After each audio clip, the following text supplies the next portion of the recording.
Hello everybody, welcome to another video. I'm sitting down today instead of standing up as I usually do because it is time to watch Vento Aureo, Golden Wind. I've already seen this first episode, but I wanted to, well, obviously I want to rewatch it. It's JoJo, why would you not? Engage with it as often as you possibly could. But also I wanted to do kind of a, not so much a reaction video as, you know, there'll be elements of an analysis video. So I'll go through the episode and I'll talk about things that David Production is doing as an adaptation and as, you know, an animated product. I'm not really sure what it's going to be, but it's the general hope is I'm going to go through the episode and basically talk about these details that I think normally you wouldn't be able to pick at just because you're watching it and you don't have the time to pause and do all this stuff. So, yeah. This should be a lot of fun. Episode 1 is Crunchyroll. Yeah, I am on Crunchyroll because hello? If I just play it, what will that do?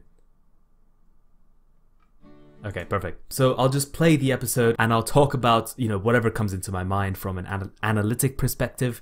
And I'll try not to talk too much, although when I tried doing something similar for the previews, I ended up talking about you know, if you string all the previews together, that's like 2 minutes of screen time. I ended up talking for 90 minutes straight about this preview. So hopefully, you know, we have a 20-minute episode, a 23-minute episode actually, because there's no opening or ending. And hopefully I won't be talking about it when the sun rises tomorrow. So let's get into it.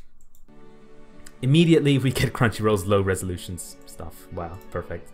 So immediately we get a bunch of stuff that is original to the anime, original anime content, which some people will call filler, but I don't think necessarily you can describe it as that. Filler would mean they're doing it only to fill the time, only to pass the time because they've got a lot of screen time, but I don't think that's the case.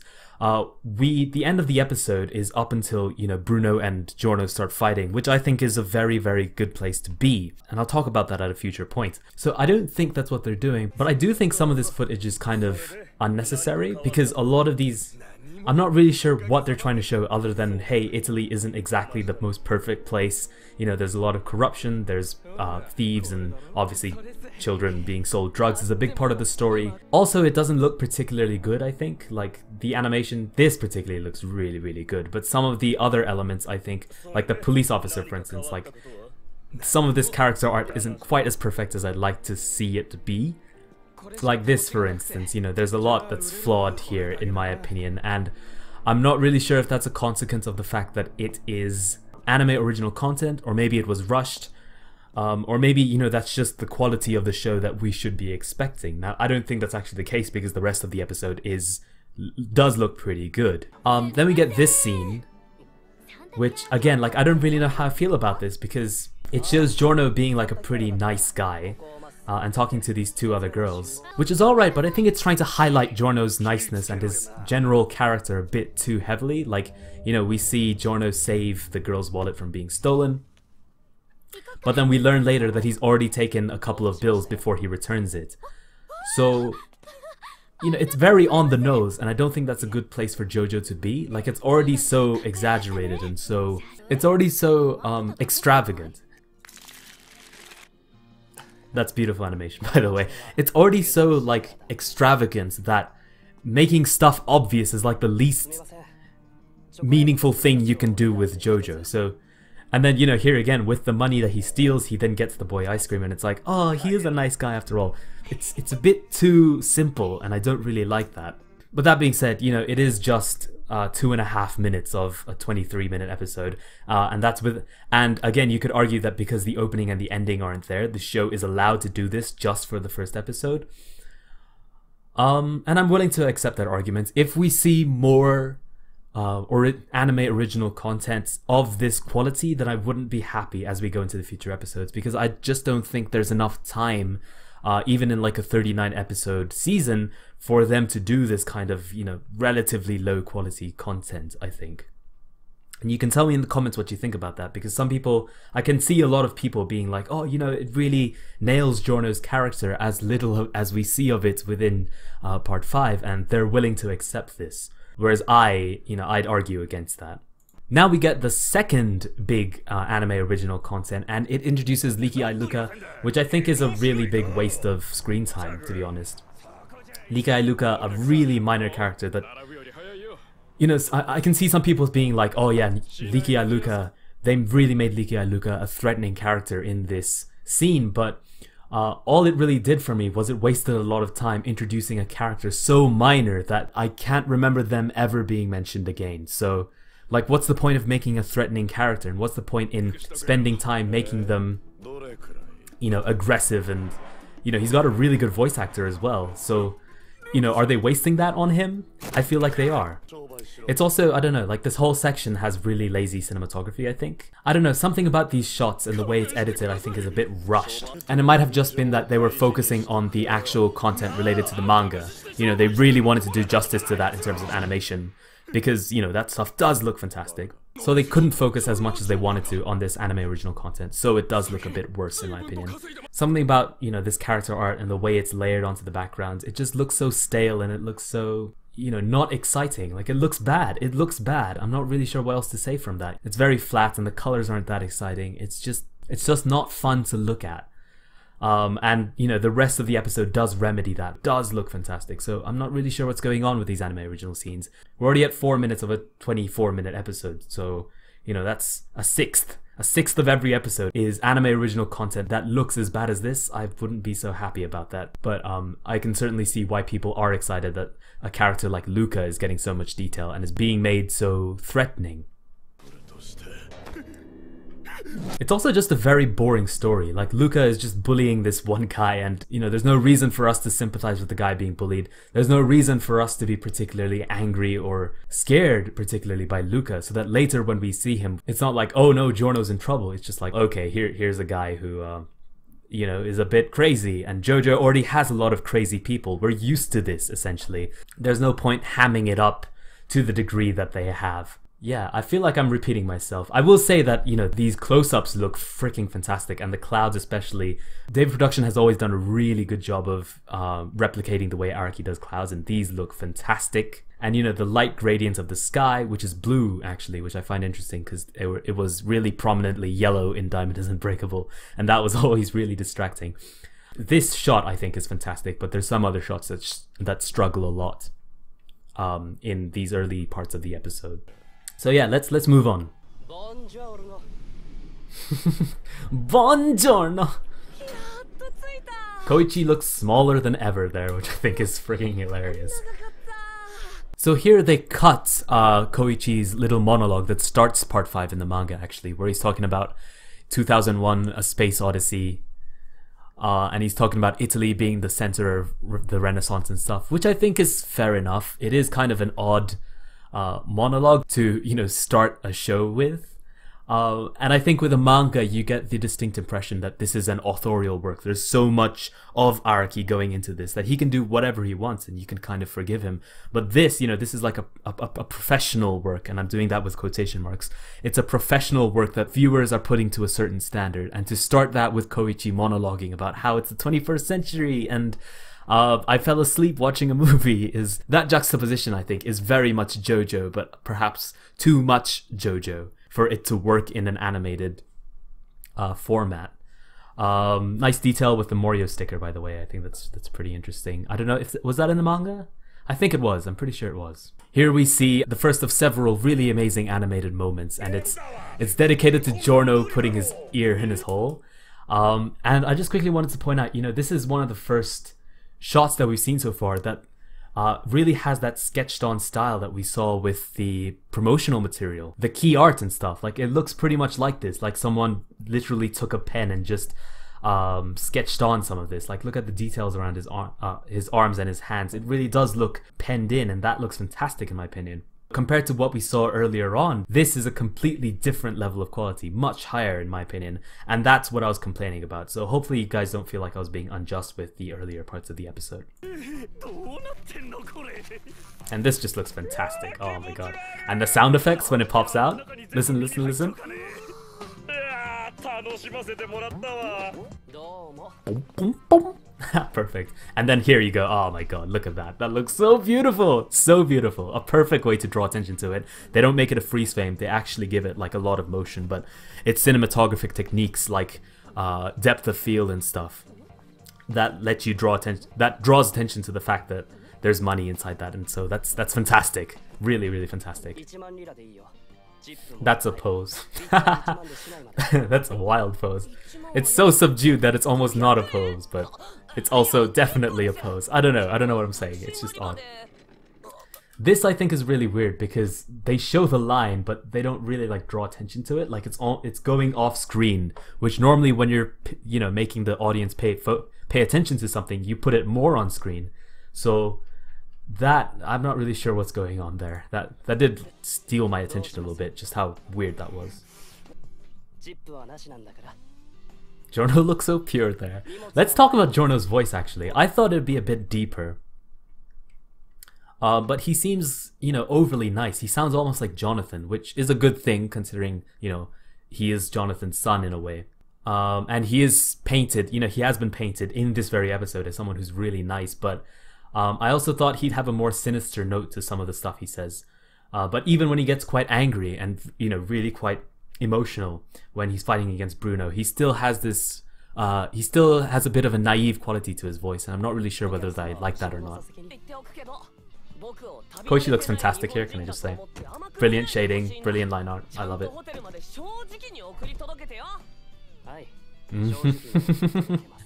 One of my favorite moments in the manga right here. Ah, they nailed it! They nailed it! And I love the way that's edited, just how rapidly you see the car just like slide off essentially. Ciao! Ah, brilliant.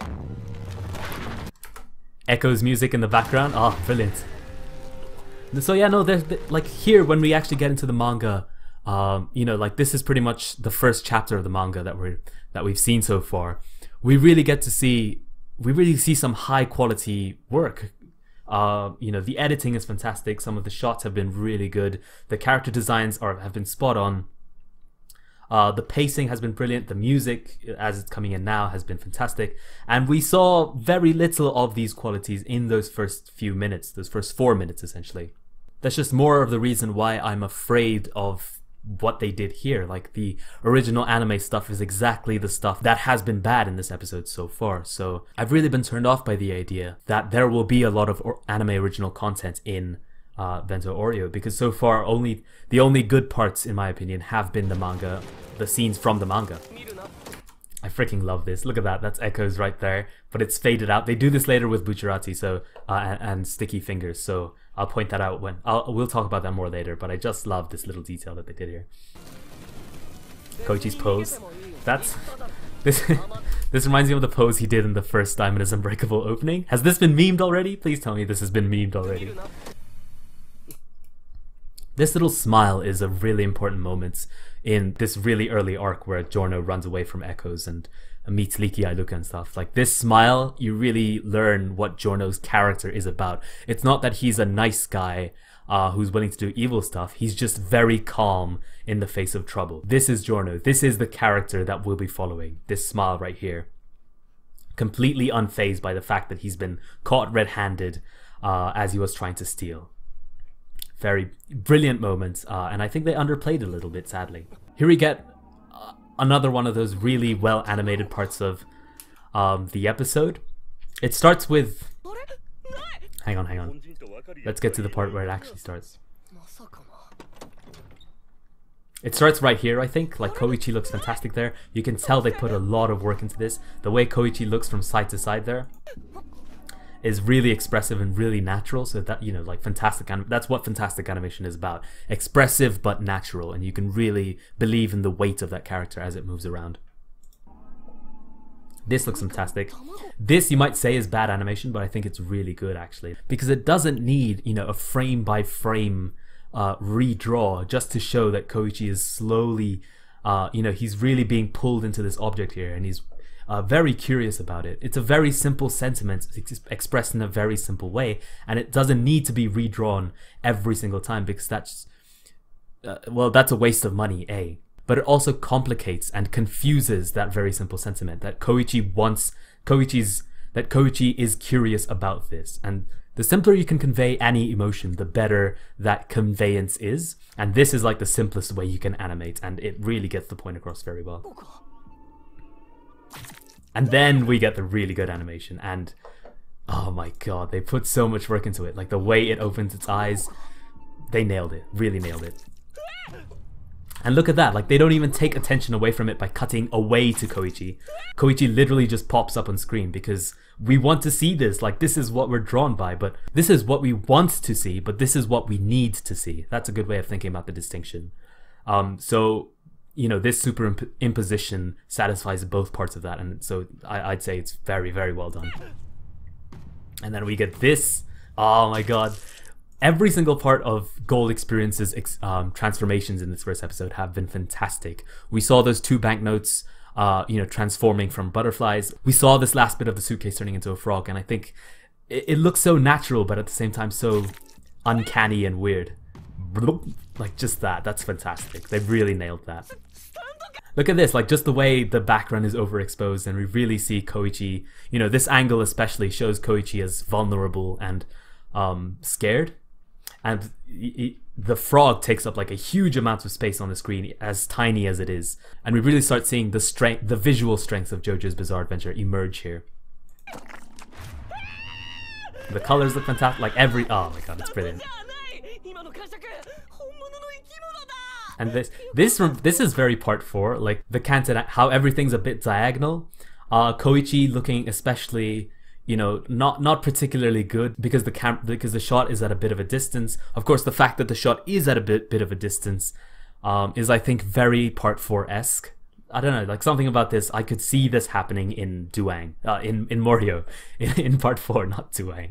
So yeah, here we see Liki Ailuka's first appearance in the manga, which admittedly, you know, now it is like, oh, I recognize him, but what does that recognition give us? Like, are we scared of him now? We're just like, oh no, he's the guy who beat up the other guy.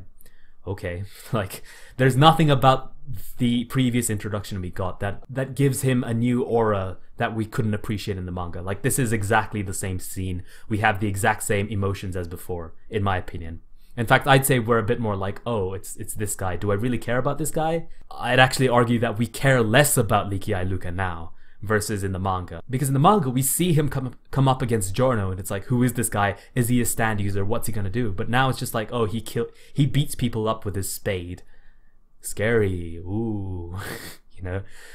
So yeah, maybe I am being a bit salty for no particular reason. I don't know. I'd love to hear you guys' comments and tell me if I'm wrong and what you guys thought of Liki Ailuka's introduction, because I have issues. I have problems with this. I like how Giorno bows even though he's Italian. This looks beautiful.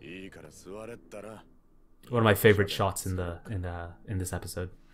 Giorno looks beautiful here. Like, look at all these lines. Look at the shading. Look at the blacks. Oh, beautiful. Dio! Nani? And this animation. There's not much to it, but it does look fantastic. The action's really expressive, I think, far more than many other anime. Like they really ham up Luca. Like he's got the speed lines and the camera's shaking and he's howling. You know, the voice actor does a fantastic job, and he's got these black lines, you know, all over his face. His face is almost entirely shaded. Of course, he's got the tear running, which makes his eyes all the more expressive, but these are very expressive eyes by themselves. They really make it bombastic, but the fact that he does it twice in the same episode, I don't know, it takes away from Luca, in my opinion. That was in the preview, and I talked for like, I don't know, 30 minutes about just the fact that his eyes like came out of the shadow and it looked beautiful, so I'll just mention that briefly.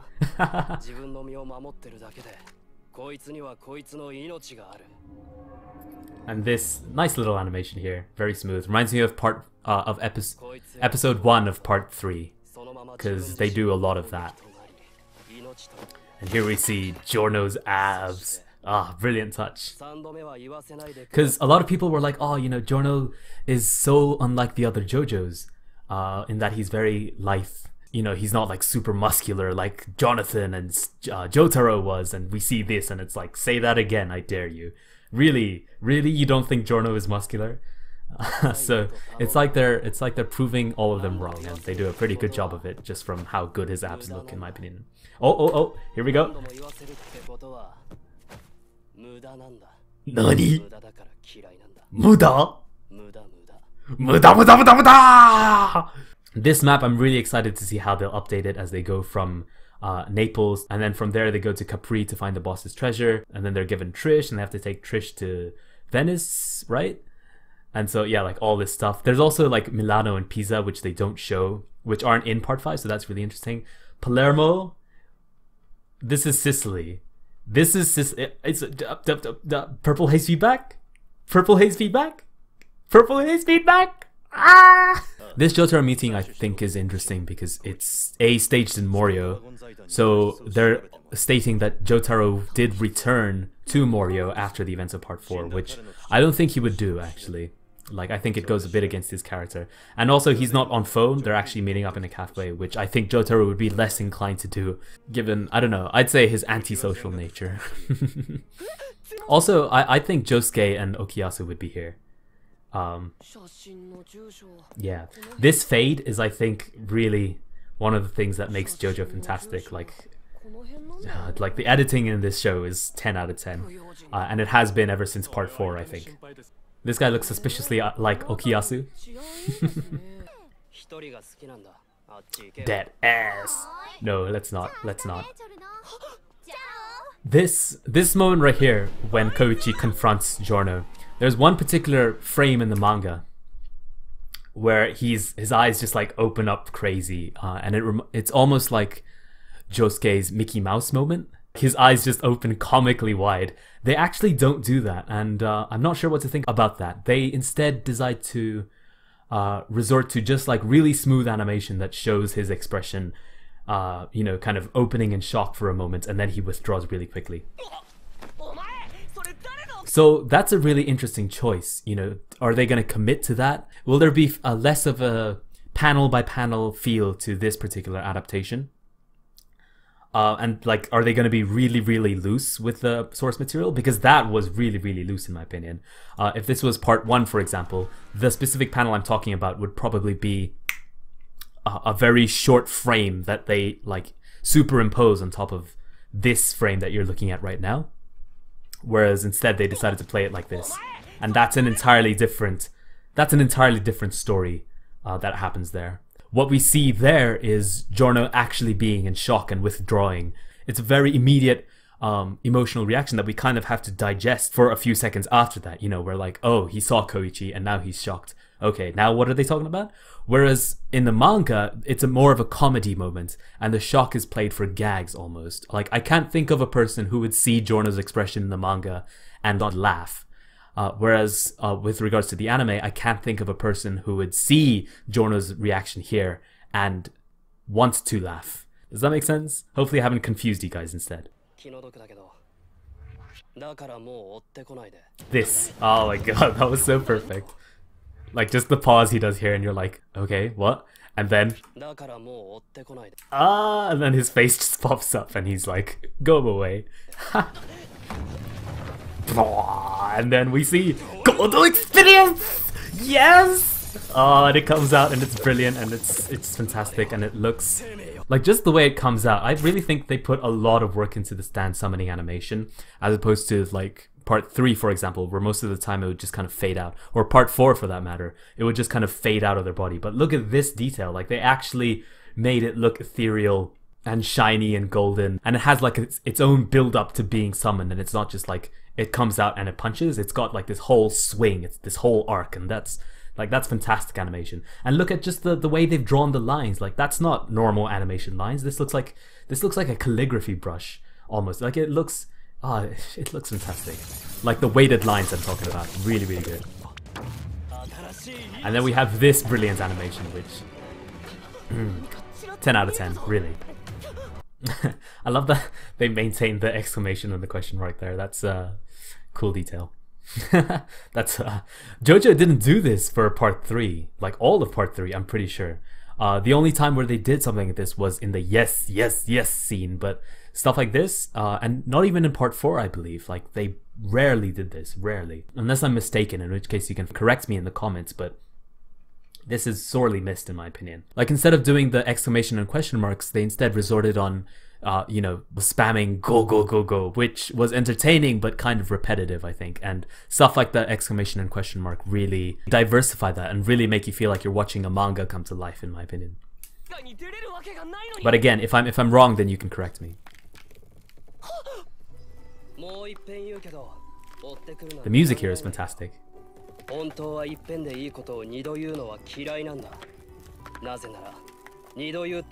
Mudada.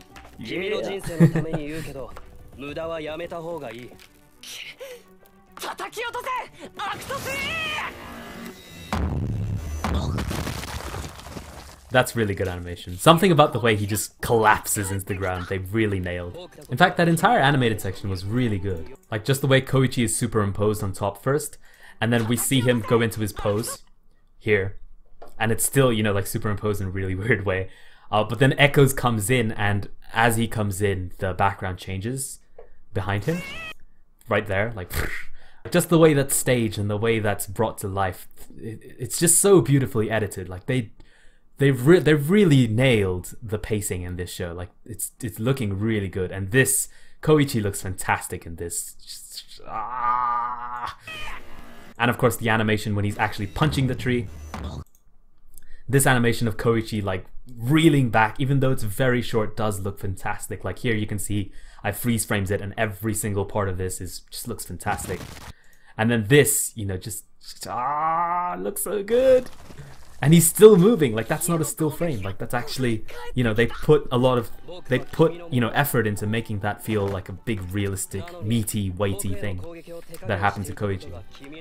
And even then, you know, and Giorno correctly points out that he still isn't damaged after that, and that's really credit to how nice of a person Koichi is. So it's telling by showing, but then they tell anyway. So that's very Araki-esque. It's something that happens in JoJo all the time. So yeah, at least the anime has that part figured out. This coin thing I think is interesting. I'm not really sure what they're playing at. I can't remember any time a coin was significant in part 5, except for the bit that's coming up right now. So I don't know. Gold experience looks fantastic here. A bit effeminate. Am I the only one who thinks that? You know, obviously the ladybugs representing some tatas, if you know what I mean, but also, you know, the way the hips and the waist and the body is shaped. People have said that Gold Experience is a female because of its voice in one of the fighting games, but I don't think you can really gender stands like that, so I think that's kind of a stupid point to make to begin with. But here, I think especially, like, there's something very feminine about Gold Experience. Jotaro's office has a ton of fish! Who could have guessed? I love this moment.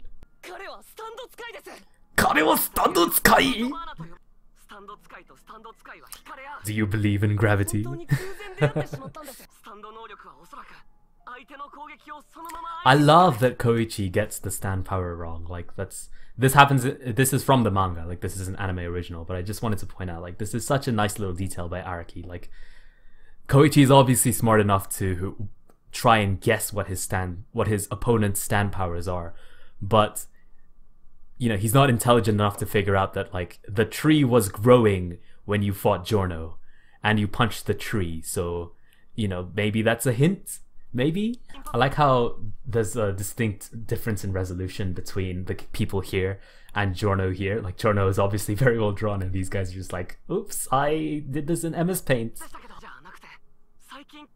They're really nailing, like, these character shots. Like, he looks so 3D. I don't know how to say it, but it looks so different from any anime I've seen. And, like, they're really nailing the Part 5 aesthetic. It looks fantastic. I've really no complaints about these close-ups. If they maintain this, if it's consistent for the whole anime, which I think it will be, because you can usually tell what parts of the first episode are just them, you know, trying to hook the viewer, and which parts of the first episode are actually what they're committing to as the show's aesthetic. And this, I think, is the show's aesthetic. Like, this looks so fantastic. Here we go, it's the picture! And it's in the part 3 art style. They actually did it, the madmen. They actually freaking... I could cry tears of joy. They set this up in part 3. They made sure, you know, like they made sure everyone figured out that they were JoJo fans, that this little detail from part 5 was actually referenced in the part 3 anime. And when they got to the part 5 anime, they didn't say, oh, well, you know, it'll look too different. No, they actually did justice to it. The promise that they made in part 3 actually came through in part 5, and I think that's brilliant. Like, the fact that they didn't change the art style is, I think, what's most satisfying about this. Because that's what it is, right? Like, it's a nostalgia bomb, and here, you know, 4 years, or 3 years, depending on... Yeah, 3 years, because this was in the second part of Stardust Crusaders. 3 years after this first came out, we finally see it again, and it's just such a brilliant moment to bring up. Like, I can't keep staring at this. I'll get all emotional, and I won't be able to talk properly. Dio dato! Does he have a picture of Yukako for no reason? What's going on here? I'm not really sure. Were these pictures in the manga? What's going on here? I'm a bit confused. Dio, it makes sense he has pictures of Dio when he's... Oh, this must be his mother. Yeah, okay, right, obviously. So do you think in the next episode it's actually going to be Jotaro who's describing Giorno's situation with regards to his parents? Because in the manga it just kind of is explained via narration. So, you know, the pictures of him with black hair, the pictures of his mother and his stepfather.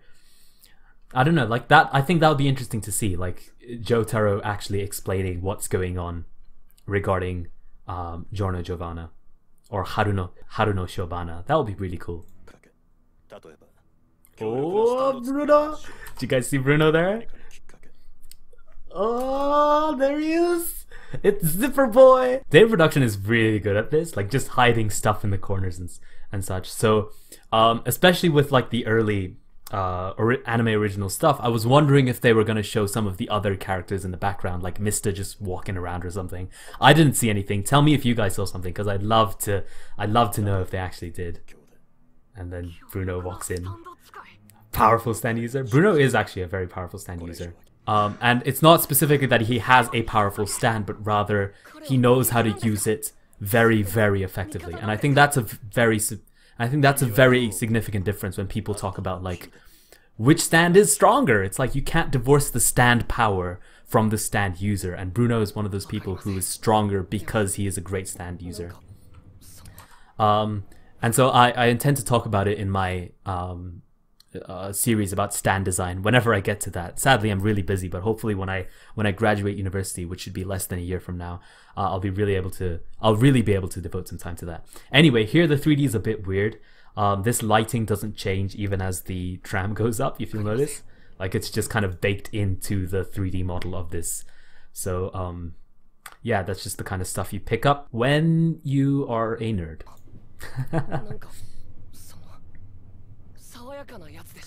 This pisses me off. Crunchyroll already messing up translations. Elegant? Really? Sawayaka, even I know means peaceful. Roughly. I'll look like an ass if I get that wrong. But I'm pretty sure it means peaceful. And I think JoJo's Color Adventure also did translate this as peaceful. So I'm not ashamed to say that, but again, I might be screwing it up entirely, and it is elegant, but it doesn't make any sense if they say elegant. Like, in any case, this is a bad translation. Like, this makes no, like, anyway. Here's another fantastic animation moment. That really reminds me of part 3, episode 1. Bruno's animation looks really smooth there. Almost seductive, but I'm not gay. Look at them hips, boy. I like how sinister Bruno's laugh was there. Bruno's voice actor is pretty fantastic. I love some of the work he does, and here as Bruno, he sounds both sinister and trustworthy. So it's like, you know, that's a difficult thing to pull off, and he really does do it very well. They're really nailing these facial expressions, and I think that's what they're going for throughout part 5. Not just like very static pose-to-pose animation, but also very fluid facial expression as well. And that's a high bar to aim for anime, because we all know that anime does not does not have the money to support that. So I'm excited to see if they'll continue that into the later parts, into the later episodes, and I sure hope they will, because, you know, goodness knows the anime industry needs to better itself and better its standards. And if JoJo is the one to elevate that, then I am a happy person. But if they can't, then I'm not going to blame them, is what I'm trying to say, essentially.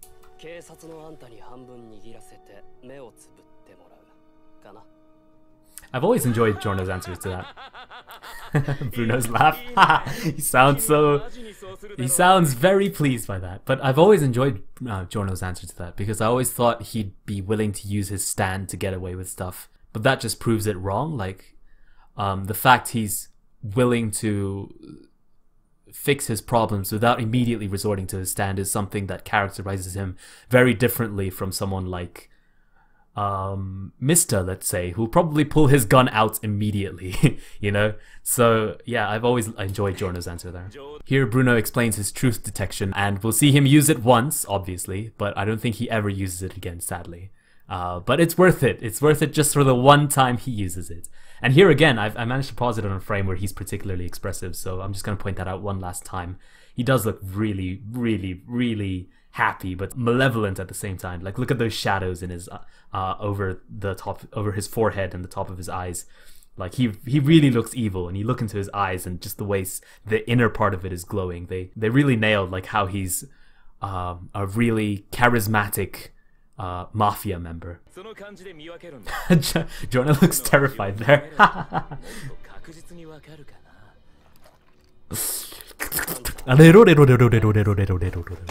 I don't think there's another anime that has ever animated so many tongues and so well. Like, there's so many rero moments throughout all of JoJo, actually, that like whoever's been drawing all these tongues has really gotten a lot of practice at animating tongues.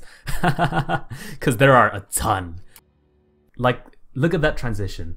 That's not a transition you see in a lot of anime. He starts with the shocked expression that we saw before, but instead of immediately going into his new emotion, right, we see like several frames, at least like 10 probably, where he resolves into this new expression, and that's, you know, that's the quality that I want to see more of, and is what I'm talking about when I say there's a focus on fluid facial expressions right there. That's an interesting transition, like Bruno's leg just swinging through the screen. This particular pose, I think, is one of my favorites in the manga, and they really didn't do it justice. But I'm not angry, because it is a difficult pose to do justice. And in any case, I have the manga to look at, so whatever. And also, one of the things that I really like is they actually they animate Bruno from that pose to move closer and closer and closer to Giorno. And that's the strength of anime versus manga. And so they do it justice in the end. Just not in the way that I really expected. This shot, I love this shot. It's such a weird angle, but it's unsettling at the same time.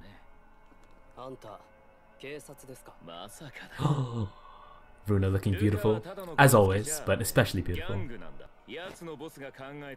I love the way I love the way that was animated. So he unrolled his finger towards the camera. That was really good.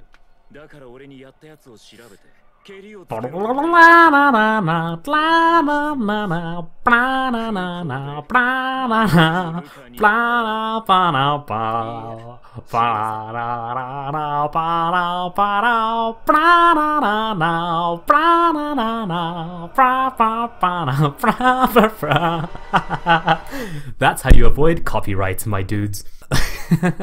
No, but yeah, so this is probably where all the Fujoshi start booking their pre-orders for the Vento Aureo Blu-ray set. But this, I don't know, like this, they've really nailed this entire section where we see Bruno like getting closer and more aggressive, and those are all sexual terms, obviously, but you know, sexual predatoriness runs parallel to physical violence. So I think, you know, the sexual undertones, the homosexual undertones, obviously, but just the sexual undertones of their proximity and their eye contact and the fact they're holding hands, and the red lighting as well, which I think was a really interesting detail, is, I think, a direct precursor to their physical altercation that ends the episode. The saxophone singing is obviously a joke, but the fact that, you know, this is so homosexually charged is, I think, not a joke at all. Like, that's it really is building up to a fight.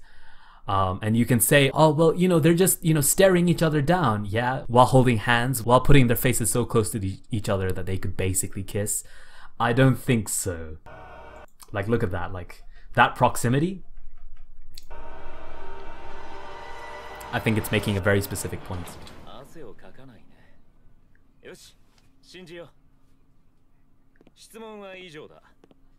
I love this little detail. Like, yes, he stands up and you think it's gonna cut, but he also, like, twists his body around to put his hand there. That's a part of animation that you really don't see in anime because they're trying to save as many costs as possible. But that little detail, that's the kind of stuff you didn't see in the Part 4 anime. In the first episode of the Part 4 anime, even. Like, just these little movements that make the characters feel weighty and makes the movement feel natural as well. And then I love the way the eye rolls around right there, and the hand especially opening. That was fantastic animation as well. Let's just take a closer look at that. Beautiful, really beautiful. This is a quality of animation that JoJo definitely hasn't ever reached.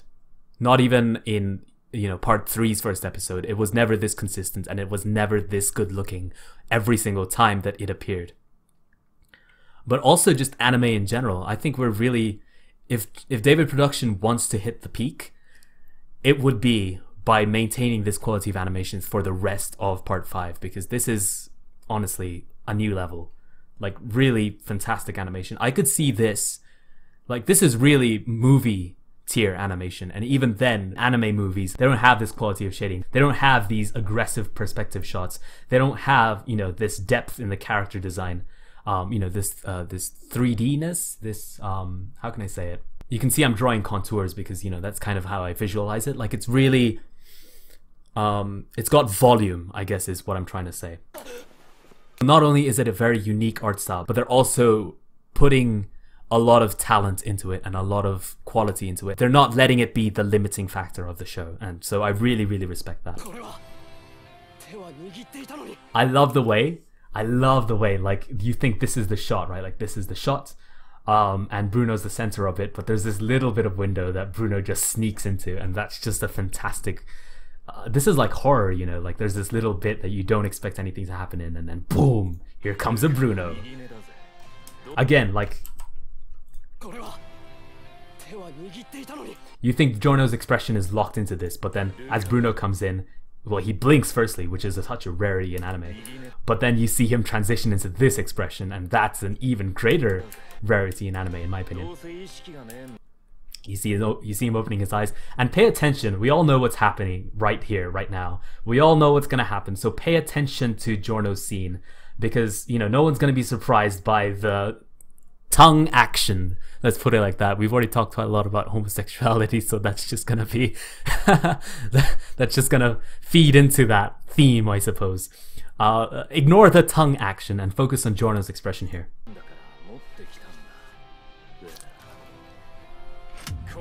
Just the way he shakes his head, right? Like, obviously, the vast majority of the animation is focused on Bruno's licking, which that's done frame by frame. They're not just grabbing his head with the tongue sticking out and pushing it up, which you know, they could have done, but it wouldn't have been any more satisfying. And then look at this cheeky little head shake he does. Ah, I love it. It's brilliant. And I'll probably be like reversing and playing it over and over in editing right now, just so you guys can see what I'm talking about. But no, yeah. Then we get like this really satisfying bass sound that Jojo does all the time. I love how he's actually licking his lips there as well. But yeah, no, that bass sound right there, doom, as we get the zoom in, the close up to Bruno's face. I have waited a long time to hear those words finally animated. This little detail is one of the few things, well, one of the few things, but one of the many things that I really like about this scene. Like, just the way he fiddles with the pole, But I really can't avoid these sexual connotations. Like, it's just baked in. He's fiddling with the pole, right? And like, it's a very innocent thing. He's not even looking at Giorno at this point. He's looking away, and it just seems like, you know, he's not particularly angry at Giorno, but he's actually setting up a punch. And he uses the pole almost as a way for his elbow to, as a way for his fist to like snap to Giorno's face. And that's a really cool, how can I say it, choreographic element. I'm not really sure how I can say that, but it's almost like, but just the way that Araki drew that action, right? Like, it feels really like meaty when he lands that punch. And this is gonna sound like a terrible thing, but I've always wanted to try punching someone like that. Not that I would really want to harm someone, but just to know what, like, how good it would feel if you punch someone while, you know, having your fist kind of like pulled back by fiddling with a pole. I'll just stop talking now. But no, like right here, there's a neat little edit to this shot, right?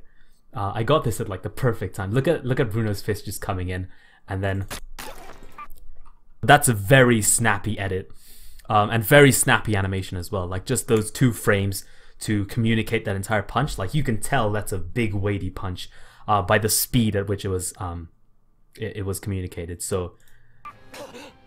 And yeah, like, there's brilliant follow through as well. Like, this is fantastic animation. This is not even anime. This really is like Western animation, and it's high quality animation too. This is like Disney in the 90s level of animation, or like Tom and Jerry in the 50s. Like, there's really fluid animation, informed by the 12 principles of animation, and they're really doing it justice, and it's actually in a way even better because they've got these really complex character designs, and they're shaded in a very complicated way. That if I can go back to the punch, there you go, this is it. So this is the second frame of that animation. You know, like, we still see there's a ton of black, and it's still beautifully shaded, and look at Giorno's shoulders and clothing. Like, there's still a lot of detail going into the hair. It's very complicated. But they're pulling it off. They're pulling it off, and it looks fantastic. So, what more can you ask from any animated show, let alone from JoJo, which is already like one of the best manga experiences you can have, I'd argue. Here's another brilliant frame of Bruno. This, I believe, is a racking shot where the focus goes from the character in the front to the character in the back. This has been more popular in anime recently because of digital allowances, permittances, let's say. But it's still quite rarely used, in my opinion. And to see, you know, them using cinematographic techniques here again, just makes me happy. Bruno Bucciarati. I love that line. Your questioning is already turned into torture, and what we see, I love the fact that it's not like overwhelmingly censored as well. Fingers coming out of Giorno's mouth. That's I mean, it's not as bad as razors, let's say, but still, it's just. And look at this little detail that they put. They could have stopped animating Bruno right here, but instead, brilliant sound design. And look at, it's just so beautiful, so beautiful. The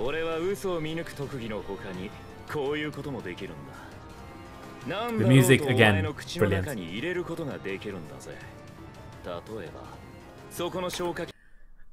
I can put whatever I want in your mouth. I mean, it really just, you can't argue against the homosexual undertones. It's almost overtones at this point. You can't argue against JoJo's homosexual overtones. That looked fantastic.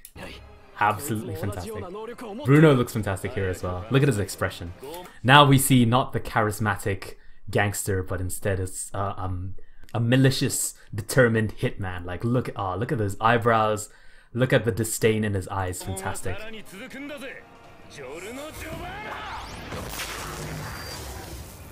Here we see something else that I'll point out very soon, but like this mix of Sticky Fingers and Bruno. One of the few times David Production shows the stand as an extension of the body rather than as a separate body entirely. I mean, I noticed that Bruno has his hand under there, but you know, they don't just show Bruno's hand is what I'm trying to say. Like, they replace Not literally, but visually they replace Bruno's arm with Sticky Finger's arm instead, and that's I don't know if they've ever done that in the anime. So yeah, again, we get the same effect that we did with Echoes, and I wanted to talk about this here instead because this was in the preview, and I talked for another 30 minutes just about this, and hopefully I don't do the same.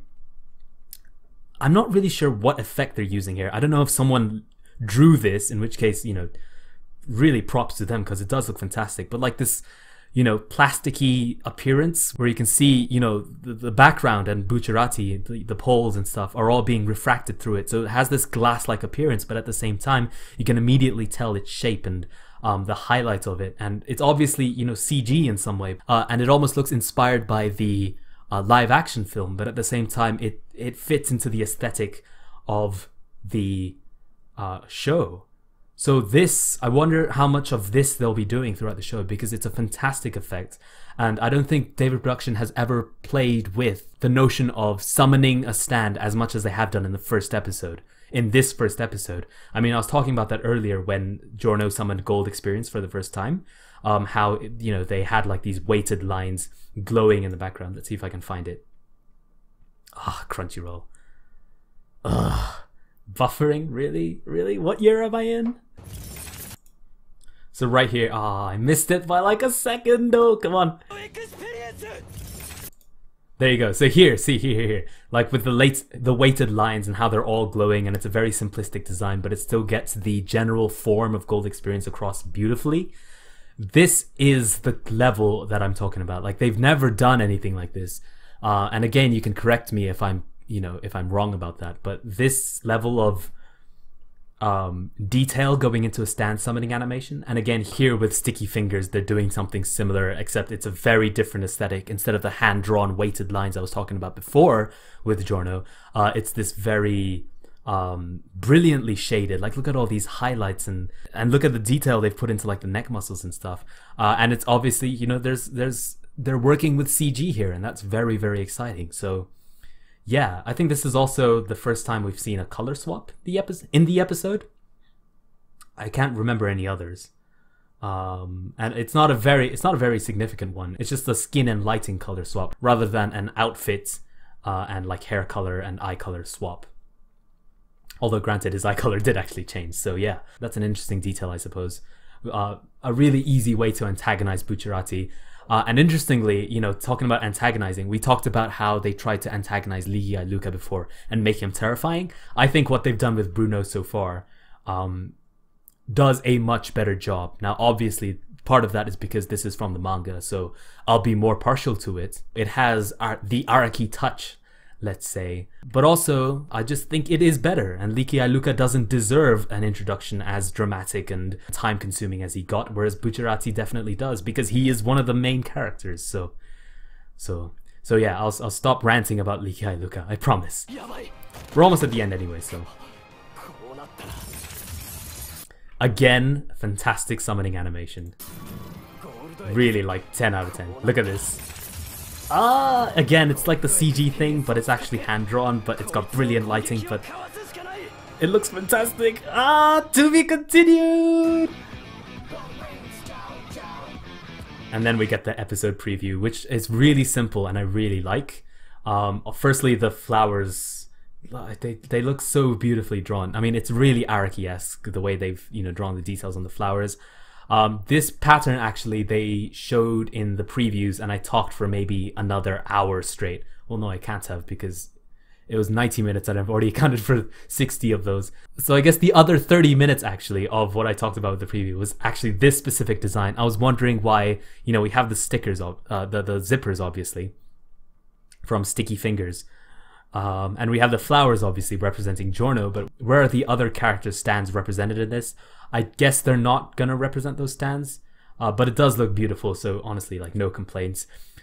And Giorno and Bruno, I think, are the only characters that really should be represented like this. Bruno because he is arguably the main character, and Giorno because he is the protagonist. And that's a very significant difference, I think. And so yeah, we're going into episode 2, which is Bucciarati or Bucciolati. Which one is more Italian, Bucciolati or Bucciarati? Yeah, if anyone knows, if anyone's Italian, I'd love to hear. Episodio too. I love that they're doing this episodio. And of course, you know, it's not just Jojo, it's Jojo. Hell yes. And the ladybug in the background. I seriously, like, I'm so hyped for some of the stuff they're doing with this show. So yeah, anyway, I guess that's the end of episode 1, so I won't drag this out too much.